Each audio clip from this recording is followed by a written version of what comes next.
integrante do Departamento de Engenharia Elétrica da URGS, o Grupo de Controle, Automação e Robótica atua há mais de 15 anos em projetos de pesquisa, orientação e formação de recursos humanos e tecnológicos nas áreas de automação industrial, controle de sistemas e robótica. Além dos alunos, o grupo conta atualmente com mais de 10 professores participantes.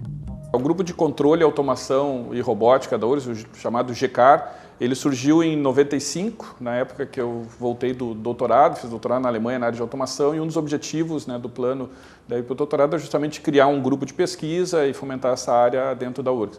É um grupo que hoje conta com 12 professores doutores, formado em diferentes países e instituições, bastante multidisciplinar do ponto de vista da formação.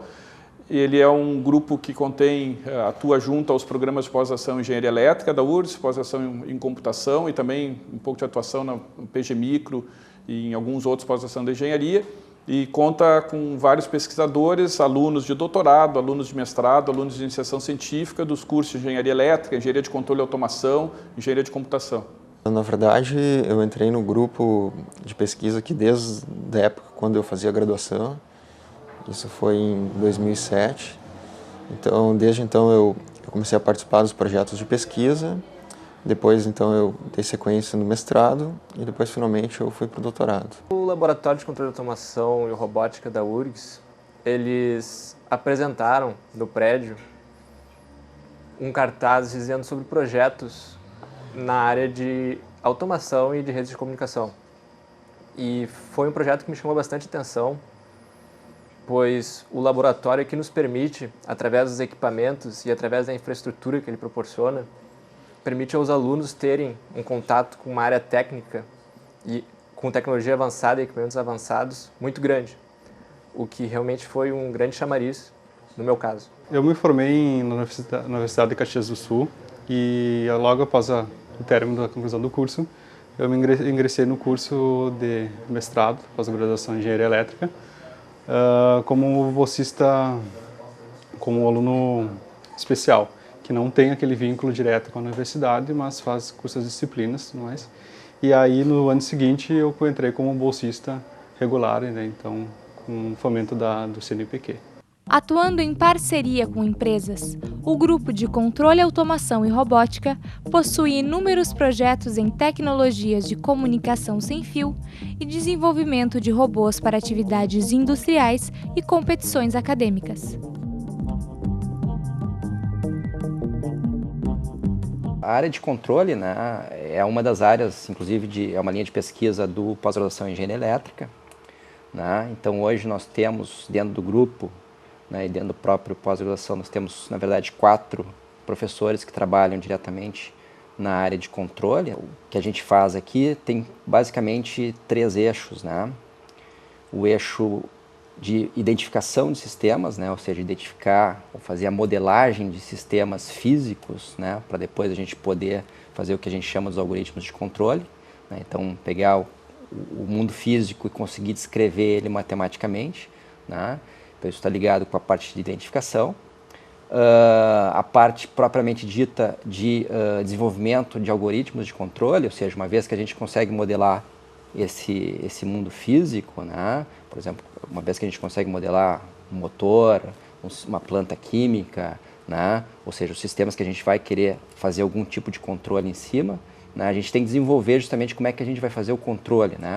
E esse controle, normalmente, é um algoritmo que vai rodar, um algoritmo matemático, vai rodar dentro de um computador, por exemplo, e a gente tem que saber o que a gente vai programar. Uma outra área que acaba usando todas essas informações e tem sido bastante reconhecida do grupo é a parte de ensino de controle e automação, usando a própria questão dos sensores, a própria questão dessa virtualização que tem no ponto de vista de projeto. Então, a gente tem um projeto na área dos chamados mundos virtuais para ensino de automação e controle, onde os alunos têm a possibilidade, existem avatares dos alunos que podem interagir em ambientes virtuais de ensino e eles, por exemplo, acessam laboratórios virtuais onde ele pode realizar os experimentos, e permite, inclusive, trabalhar de forma interativa.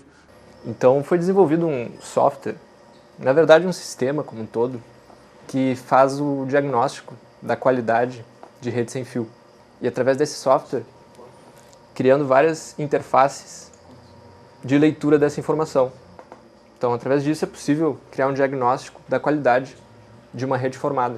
Seja ela a rede que nós temos todos em casa, de Wi-Fi, de internet, ou redes até para o âmbito industrial. Essa pesquisa, então, ela é relacionada ao desenvolvimento de um hardware, de um equipamento, que utiliza uma tecnologia nova, uma tecnologia recente para comunicação sem fio, de forma que se tenha determinismo, confiabilidade e segurança em uma comunicação sem fio para aplicações críticas, sendo que a comunicação sem fio é algo um pouco crítico, uma vez que o meio não é controlado. Então a gente trabalha nesse protocolo, desenvolvimento desse protocolo, de forma que se possa ter certa confiabilidade nas comunicações.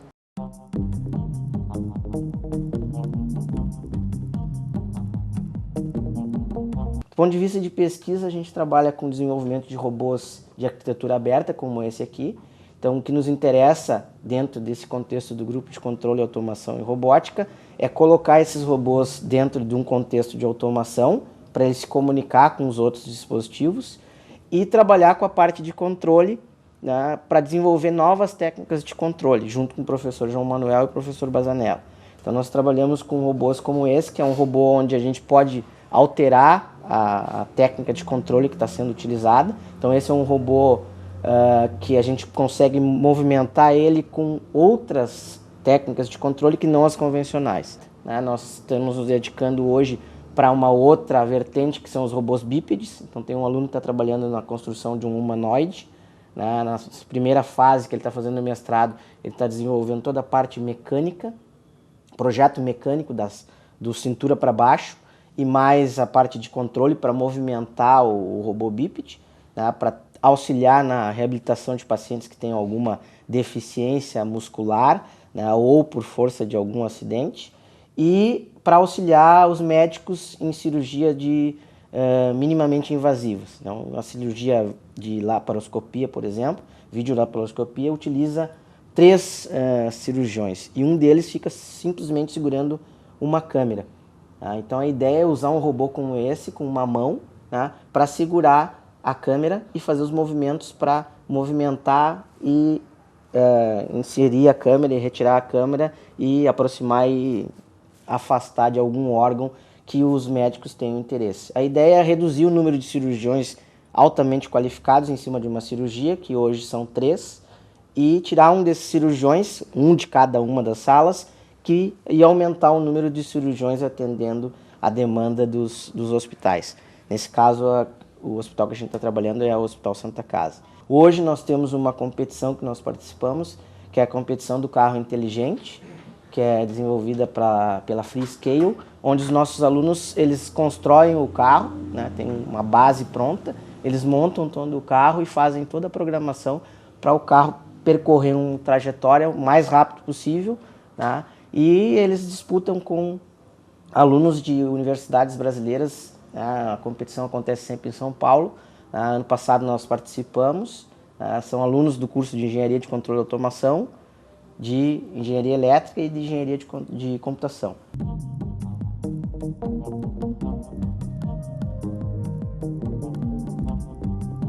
Um sistema de automação é um sistema que ele basicamente usa sistemas computacionais para perceber coisas do ambiente. Então eu preciso ter a capacidade de sentir variáveis físicas do processo, como temperatura, umidade, luminosidade, vazão. Eu processo essas informações dentro do computador para tomada de decisão, no caso para automação do sistema, para melhoria de processos, e tem a capacidade de atuação, seja na parte de um robô, na parte de um motor ou na parte do acionamento de uma lâmpada. Então ele envolve esses 3 grandes componentes, toda a parte de sensores e instrumentação, a parte de controle, de processamento e a parte de atuação. Nós temos dentro da área de automação residencial predial também projetos nessa área chamada de domótica, né? Uma delas, a gente foi até premiado em alguns concursos de empresas aqui em nível nacional, é os chamados equipamentos, ambientes inteligentes ou os equipamentos inteligentes, eletrodomésticos inteligentes, né? Esse projeto visa, por exemplo, uma questão toda de uma melhoria da eficiência energética da residência, ou seja, eu posso colocar roupa na minha máquina de lavar e tendo-se o custo da energia variando ao longo do dia, a própria máquina de lavar poderia negociar, digamos assim, qual o melhor horário de fazer a lavagem, junto, conversando, então, interagindo com o medidor de energia da residência, que, por sua vez, interagiria com a companhia de energia elétrica, e, no final das contas, o que eu teria era uma conta de luz mais baixa ao final do mês. Isso tudo pode parecer meio ficção científica, mas a gente tem protótipos já no laboratório, os alunos desenvolvem como parte de trabalho de conclusão de curso, dissertação de mestrado, tese, doutorado, esse tipo de conhecimento. A gente tem projetos envolvidos com várias empresas brasileiras, né, como Petrobras, Autos Novos, Coesa, no desenvolvimento de soluções automatizadas, onde uma das grandes áreas é essa parte de comunicação sem fio, sistemas embarcados eletrônicos para comunicação, que permite comunicação sem fio, e que são usados em diversas aplicações, né? Seja na parte mais industrial, mas também nós temos projetos na área de a parte de agricultura de precisão, então usando esses sensores para medir valores de temperatura, umidade de plantações e essa interligação.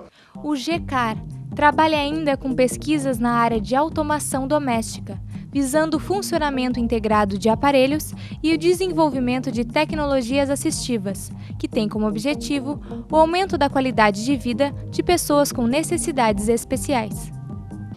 Dentro dessa parte de tecnologias assistivas, nós temos atuado muito numa integração entre os chamados ambientes inteligentes, ou seja, são espaços dentro de residências que são dotados desses sensores dos atuadores e fazendo, por exemplo, a integração com cadeirantes, com cadeiras de rodas. Hoje eu estou trabalhando numa área voltada para a tecnologia assistiva, que visa tornar a vida de uma pessoa que tem alguma deficiência, seja ela de visão, motora ou qualquer outra, mais produtiva e que traga uma maior qualidade de vida para esse deficiente.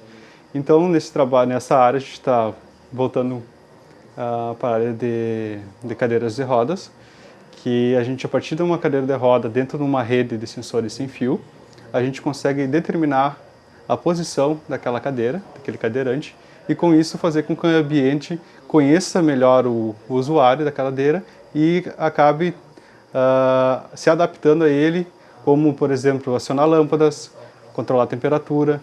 Se chegar perto da cozinha, eu já identifico objetos que podem ser obstáculo para a cadeira e aviso o usuário que tem objetos lá que pode ser algum problema. A partir dessa aí, a gente colocar uma automação que consiga baixar, por exemplo, o micro-ondas para a altura do cadeirante, para poder atuar a partir da informação da posição que a gente consegue a partir dessa rede de sensores. E temos alguns projetos até bem interessantes na área de o uso de veículos aéreos não tripulados integrados com essas redes de sensores.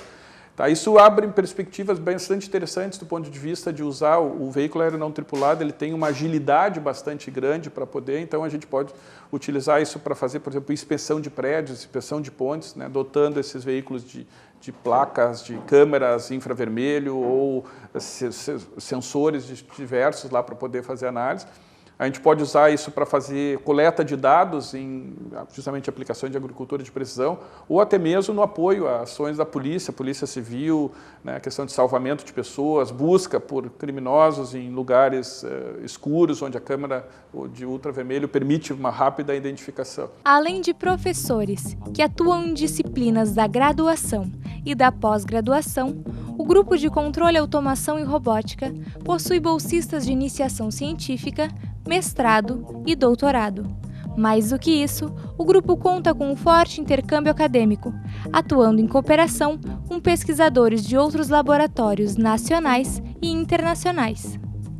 O grupo ele desenvolve vários projetos de pesquisa em cooperação com diferentes entidades, e aí tanto acadêmicas, né, universidades, estudos de pesquisa, nacionais e internacionais, e empresas também. Então, normalmente o foco, essa interação se dá através de um projeto específico, onde esse projeto se define objetivos comuns e se define um problema comum a ser resolvido, né? Nesse caso, por exemplo, foi que eu comentei, um caso de tecnologias assistivas. Então tem um projeto de tecnologia assistiva para desenvolvimento e cada um dos parceiros têm a sua contribuição no projeto. O grupo tem uma forte parceria internacional também, um pouco em função do fato que grande parte dos professores do grupo realizaram o seu doutorado fora do país. Eu realizei na Alemanha, tem professor de controle realizado na França, nos Estados Unidos, a gente teve professores na Bélgica. Então, naturalmente, se tem uma parceria, e essa parceria internacional se dá muito mais a nível de intercâmbio de alunos, de professores. Então, temos vários alunos do grupo que realizaram e realizam estágios nessas instituições do exterior. Temos vários alunos com dupla diplomação, alguns até hoje são professores, são membros do grupo com dupla diplomação com universidades na Alemanha, ou seja, significa que eles obtêm um título depois que é reconhecido tanto pela Universidade Internacional quanto pela URGS, ou seja, dá um valor maior para esse diploma. E isso dentro desse plano aí de globalização, de parceria, de cooperação a nível internacional.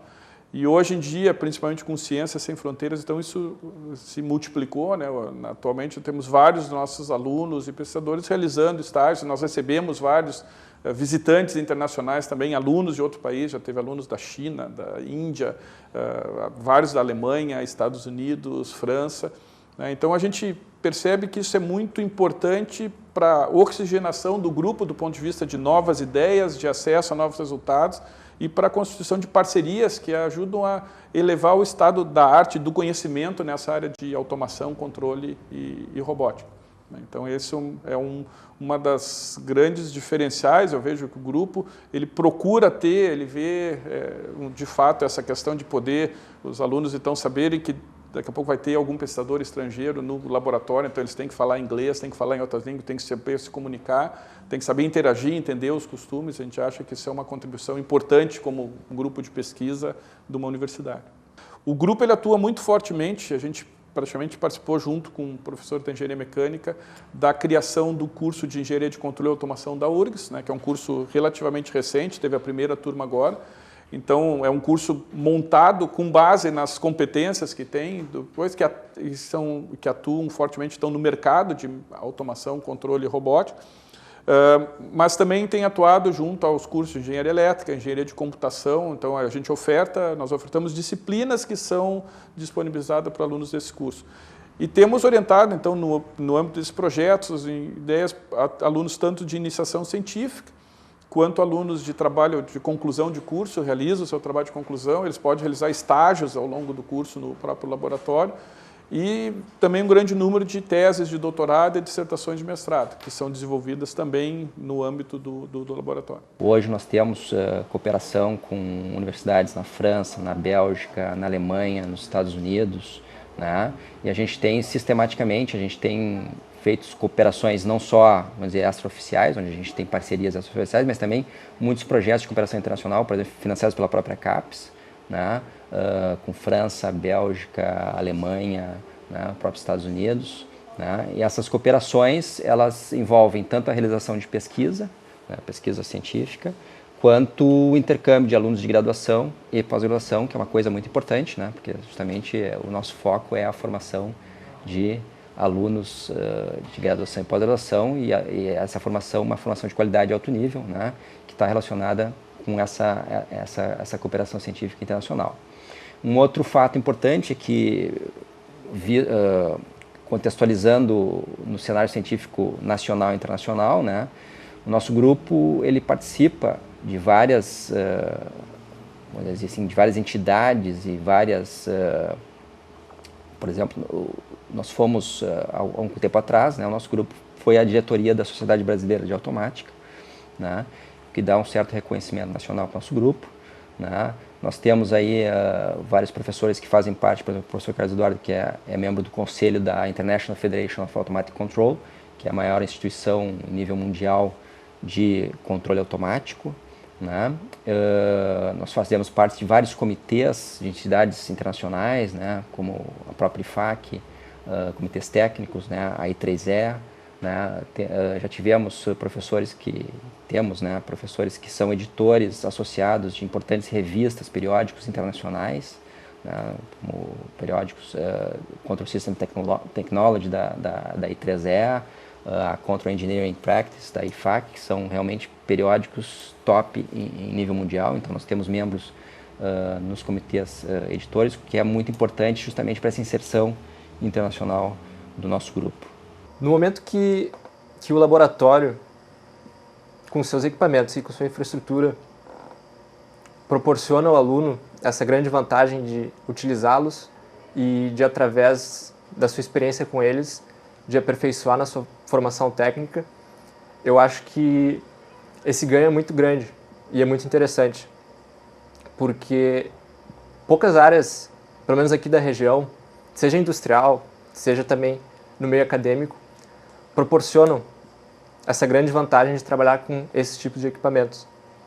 E são coisas que, pelo menos na área da engenharia elétrica, nós vemos na teoria grandes assuntos que envolvem uma tecnologia muito grande e equipamentos realmente muito caros e de difícil acesso. E o laboratório aqui nos proporciona essa singularidade, essa chance única de conseguir colocar os nossos conhecimentos teóricos na prática. Através justamente da participação de projetos inovadores, onde então os alunos que participam desse grupo, alunos de doutorado, mestrando e bolsistas de IC, acabam tendo um contato maior com tecnologias mais recentes. Então isso acaba aperfeiçoando bastante o lado técnico dos alunos. Para a pesquisa, principalmente nessa questão do mestrado, ela é fundamental, porque tu precisa colocar toda aquela teoria que tu vê em aula, toda aquela informação na prática. E sem uma estrutura de um laboratório, sem os equipamentos que a gente tem disponível aqui, não seria possível implementar e justificar aquele trabalho que a gente vê em aula. Então, o GCAR, esse grupo todo, além de essa infraestrutura que ela fornece, esses equipamentos que a gente consegue ter disponível para fazer a nossa prática, o grupo é bastante unido e a gente consegue, dentro do laboratório, conversar com vários colegas, trocar informações, tá com alguma dúvida, tu quer aprimorar, então tu consegue trocar aquela informação e agregar mais conhecimento ainda para o teu trabalho e colocar ele na prática. Para mais informações sobre o Grupo de Controle, Automação e Robótica da URGS, acesse o site